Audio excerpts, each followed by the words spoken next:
Now, I bet you would love to know how to recruit and hire the best employees. See, isn't that the golden chalice? Isn't that like the grail, the holy grail for most business owners? If we can get the best employees to work for us, then we could be sitting on the beach drinking a pina colada and not doing anything, right, Josh? It's the ultimate end game. It's right? the ultimate end game. Yeah, well, Josh here is the best-selling author of The 100 Myths of Entrepreneurship versus Chainsaw.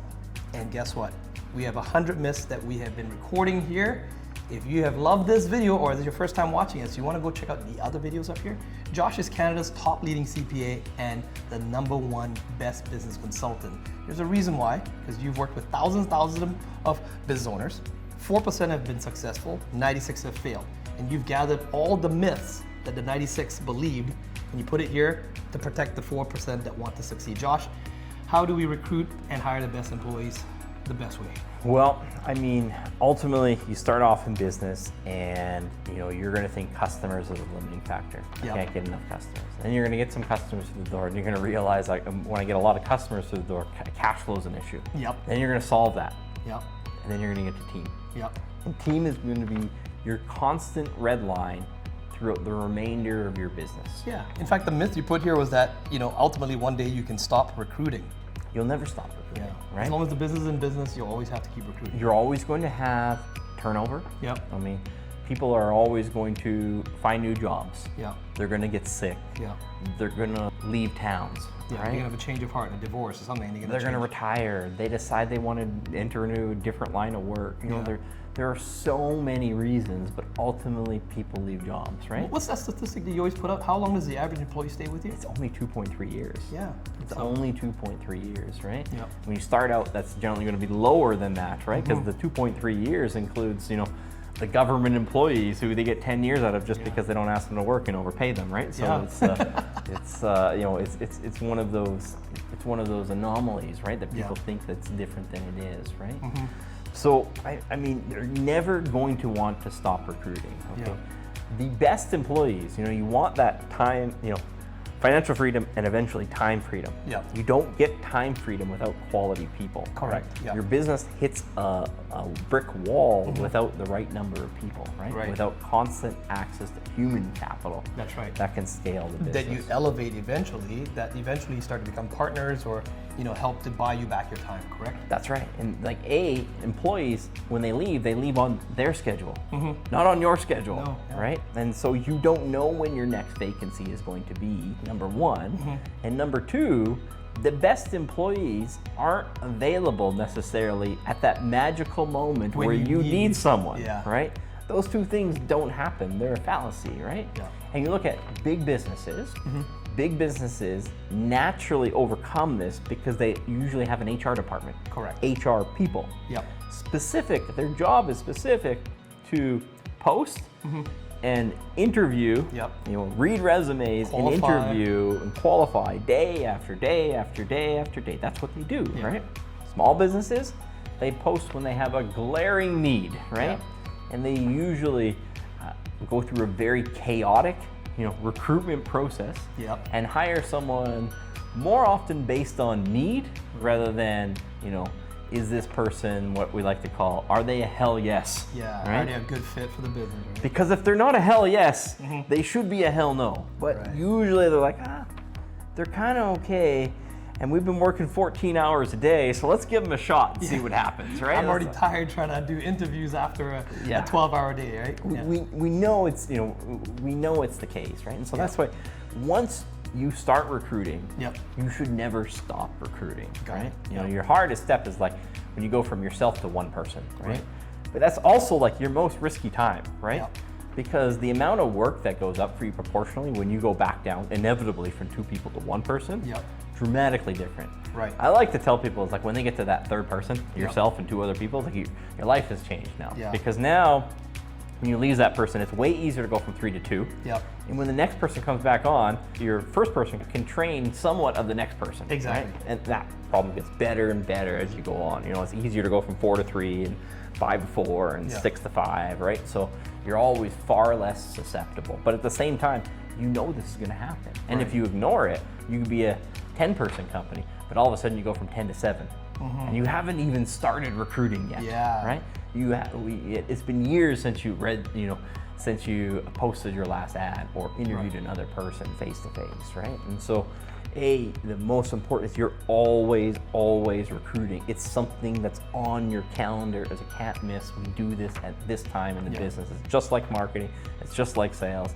It's just like, it's part of the administration of the business is you're always recruiting. So Josh, some of the action items that you always give in these videos, one of which is, like you just mentioned here, to block something out. I'm guessing that the viewers watching this right now are going, did I hear that correctly? Are you saying that I need to put into my weekly schedule, not monthly schedule, weekly, to do recruiting? Every single week we do interviews at our firm. We have for years at this Even point, if you don't need a new staff? Even if we don't need it. We know exactly what we have now, and we know, like, hey, are we ready to train someone else? Because it's like, we always want more people, but we're also aware that when you get a new person, it takes bandwidth off someone else, months for that person to become somewhat productive. So you can only add so many new people at a time. That it's prudent to do so. So we have it every single week. We're doing a group interview. And people come in and they do a group interview. And so this is now we're getting into the nitty gritty of how this is done. It's like we have an ad that runs all the time. We are always sponsoring our ads, right?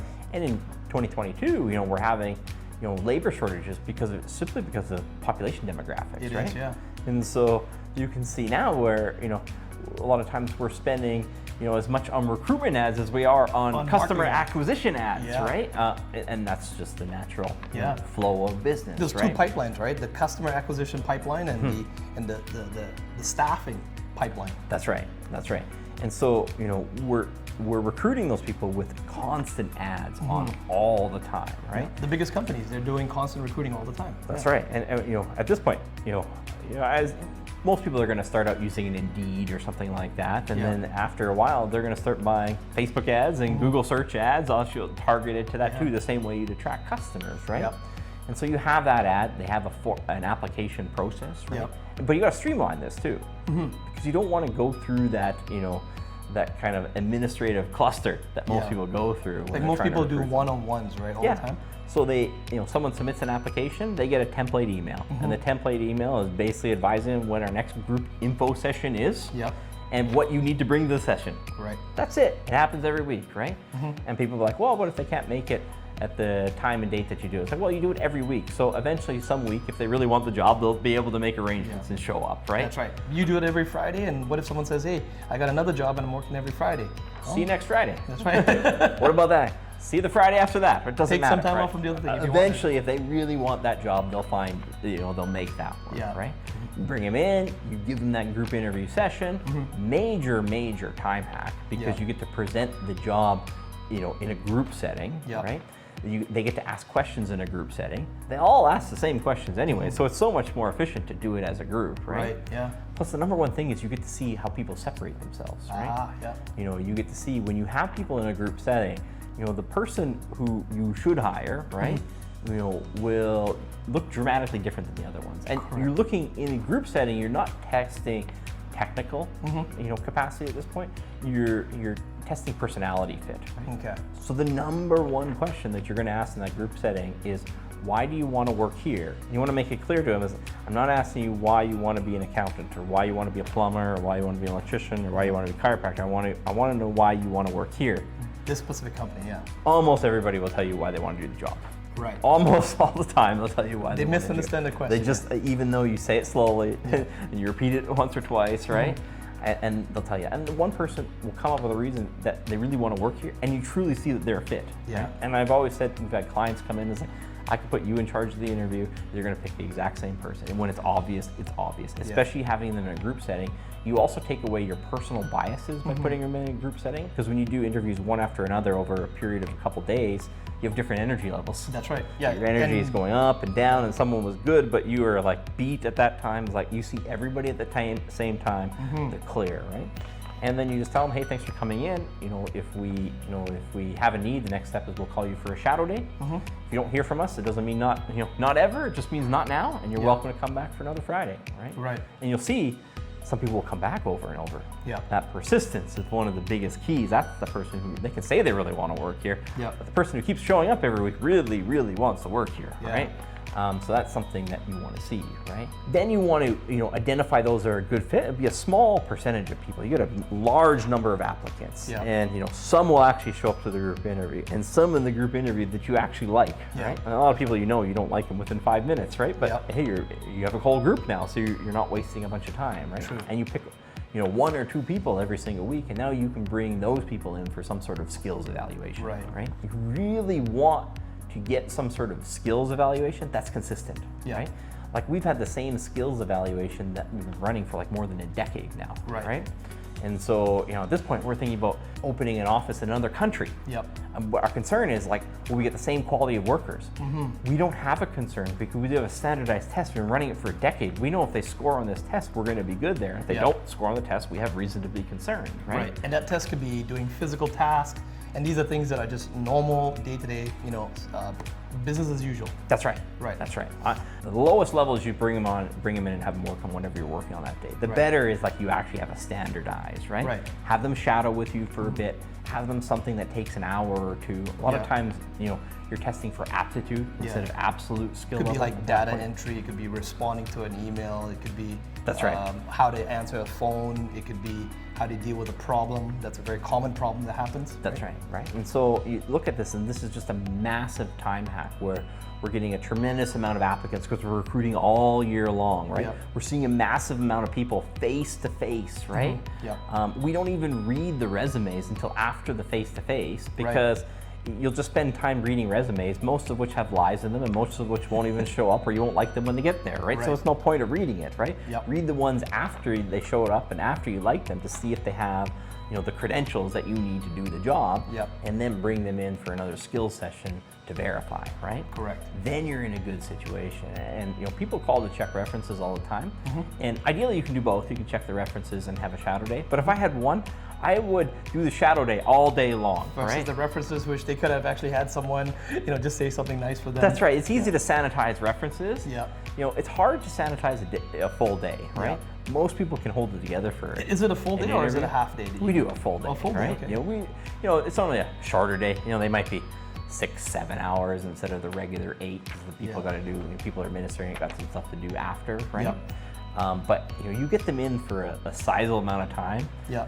They'll start telling you weird things. They won't tell you. Yep. They're going to tell your teammates. Yep. But they don't know. It's like, if you hire A players, A players don't want to let the C players on the bus. That's right. Because they know they're going to have to cover for them, right? That's right. So when they say the weird things that they're going to tell you, it's like, I don't think we should hire this guy. And really, that's the best thing. It's like, I don't want to override that because there's a reason why they don't want, my employees don't want them there, right? Yeah. And you start to see it's that ultimate, kind of buy-in from the team, right? It's kind of like in a roundabout way, so many people have advice. And when we do the group interview, for example, I always have 2 people, even if it's me doing it. Yep. And if we both don't agree, they're out. They're out, yeah. There's a reason It's why gotta be unanimous, yeah. we want it to be difficult to get in. We want to strain it that way, we get the right hires, right? Yeah.